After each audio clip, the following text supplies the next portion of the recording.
उत्तर प्रदेश में तो उनका कोई कोई चमत्कार ही नहीं दिखता है। उत्तर प्रदेश में आप चमत्कार की बात करते हैं। उनका उत्तर प्रदेश का दलित समाज का अधिकांश मत भारतीय जनता पार्टी को मिलता है। वो स्पष्ट बता रहा था कि महागठबंधन का पर्दा के पीछे काम करने के लिए आए। पर्दा के पीछे काम करेंगे।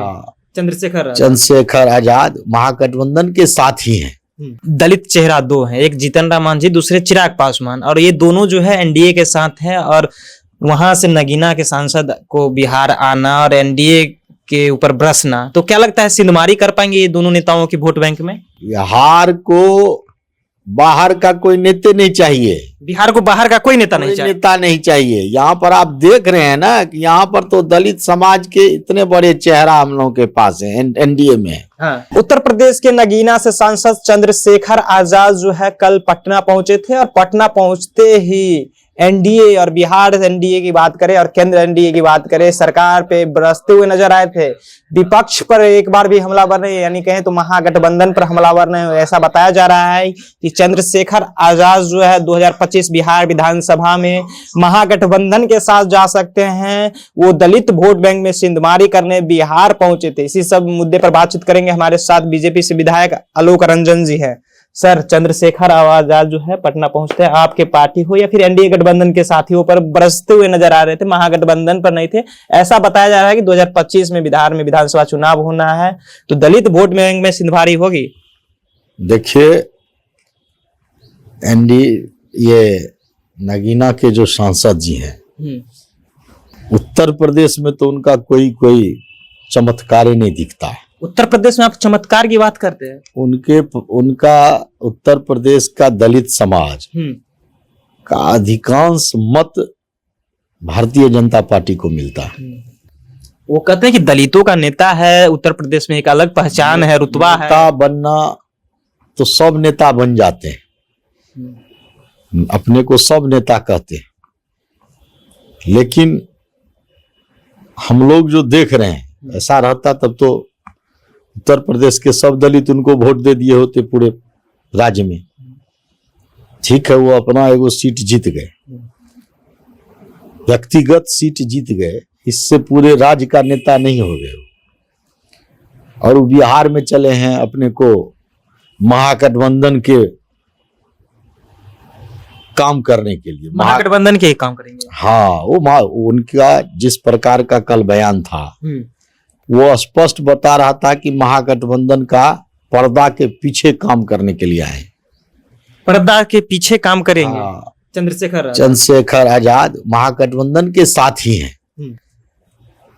तो बिहार की जनता तो आपको पता है कि यहाँ पर 19 वर्षों से एनडीए का शासन है। 2005 से पहले राष्ट्रीय जनता दल के शासन को 15 साल यहाँ की जनता ने देखा है जी।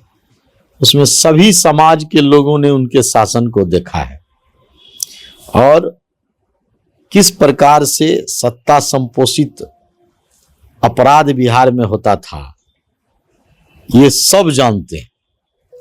बिहार की विकास की स्थिति क्या थी, इससे कोई अछूता नहीं था।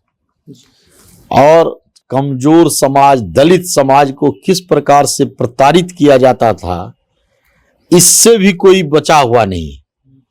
और इस सब को देख करके 2005 में जो बिहार की जनता, सभी समाज के लोग, चाहे वो अगरा हो, पिछड़ा हो, दलित समाज के लोग हो, महिला हो, पुरुष हो, सब लोगों ने मिल करके बिहार में एनडीए की सरकार यशस्वी मुख्यमंत्री नीतीश कुमार जी के नेतृत्व में और भारतीय जनता पार्टी के साथ जो बिहार में बना, वो सरकार अभी लगातार 19 वर्षों से बिहार में विकास कर रही है। चाहे कोई भी समाज हो, सभी समाज को उचित प्रतिनिधित्व, उचित सम्मान के साथ बिहार का विकास हो रहा है। डबल इंजन की सरकार बिहार में चल रही है। आदरणीय यशस्वी प्रधानमंत्री आदरणीय नरेंद्र मोदी जी के नेतृत्व में और बिहार के यशस्वी मुख्यमंत्री नीतीश कुमार जी के नेतृत्व में दोनों मिल करके बिहार का विकास कर रहे हैं। बिहार में दलित चेहरा दो हैं, एक जीतन राम मांझी, दूसरे चिराग पासवान, और ये दोनों जो है एनडीए के साथ हैं। और वहां से नगीना के सांसद को बिहार आना और एनडीए के ऊपर बरसना, तो क्या लगता है सिंधमारी कर पाएंगे ये दोनों नेताओं की वोट बैंक में? बिहार को बाहर का कोई नेता नहीं चाहिए, बिहार को बाहर का कोई नेता नहीं चाहिए। नेता नहीं चाहिए। यहाँ पर आप देख रहे हैं ना कि यहाँ पर तो दलित समाज के इतने बड़े चेहरा हम लोगों के पास है एनडीए में। हाँ। चाहे जीतन राम मांझी हो या चिराग पासवान हो, और स्वयं एनडीए के जो मुखिया नीतीश कुमार जी हैं, उनका जिस प्रकार से दलितों के बीच सम्मान है। आदरणीय यशस्वी प्रधानमंत्री नरेंद्र मोदी जी पर जो दलित समाज का, कमजोर समाज का भरोसा है, ये इसके सामने में ये लोग इसी तरह आएंगे, अपना भाषण करेंगे। बिहार में इस बार एनडीए के सामने में जो आएगा, महागठबंधन आए कोई आए, सब सुपरा साफ हो जाएगा, किसी का कुछ चलने वाला नहीं है। अभी तो 4 विधानसभा का उपचुनाव हुआ है, आपने देखा, जिसमें एक ठो एनडीए का सीट था, बाकी सारा सीट महागठबंधन का था। बिहार की जनता ने बता दिया कि भैया तुम्हारा अब यहाँ कुछ चलने वाला नहीं, कुछ चलने वाला नहीं है। इसीलिए कुछ चलने उलने वाला नहीं है, आप निश्चिंत रहिए। और बिहार में पुनः इस बार आंधी चलेगी एनडीए का। ममता बनर्जी को लेकर के एक खबर आई, तेजस्वी यादव का कहना है कि ममता बनर्जी की अध्यक्षता में जो है इंडिया ब्लॉक चले। देखिए, इंडिया ब्लॉक जिस दिन बना उसी दिन से बिखरना शुरू हो गया, और न तो लोकसभा चुनाव में ये एक साथ रह सके, ये कहीं पर साथ होते हैं, कहीं पर अलग होते हैं, कहीं पर कुछ होते हैं, कहीं इनका कुछ मुद्दा होता है, संसद में इनका एक दल का कुछ मुद्दा होता है, दूसरा दल का कुछ मुद्दा होता है। ये सब कुछ चलने वाला नहीं है। और सब कहते हैं कि हमको नेता मान लो, सब कह रहे हैं, सब कह रहे हैं। कोई कहेगा ममता बनर्जी को नेता मान लो। बिहार में आवाज उठ गया कि लालू यादव इसका सूत्रधार है, इनको नेता मान लेना चाहिए, लालू यादव को। तो इसी तरह से कांग्रेस कह रही है कि हम पूर्ण रूप से इंडिया ब्लॉक को चलाने के एकदम पूर्ण रूप से सक्षम है।